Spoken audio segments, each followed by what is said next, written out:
Welcome back to video number 2.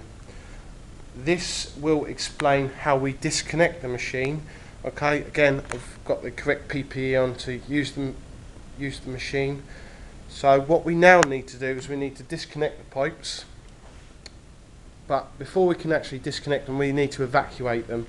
So what we need to do is we need to close the valves.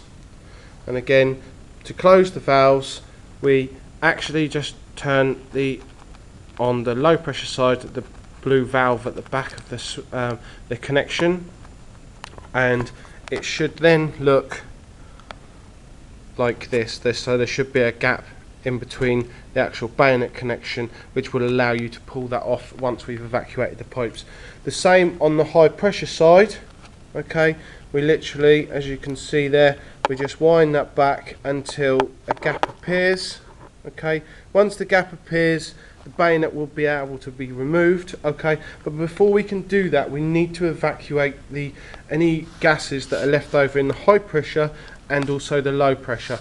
There will only be a small minimal amount of gas in there, but there will be some, and obviously we can't let any escape into the environment.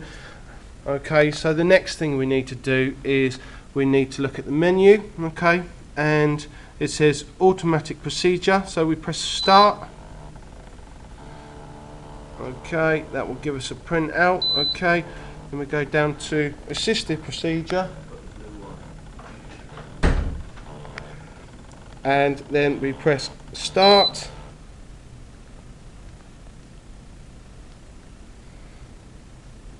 Then enter, and this will then enter into the recovering of the system.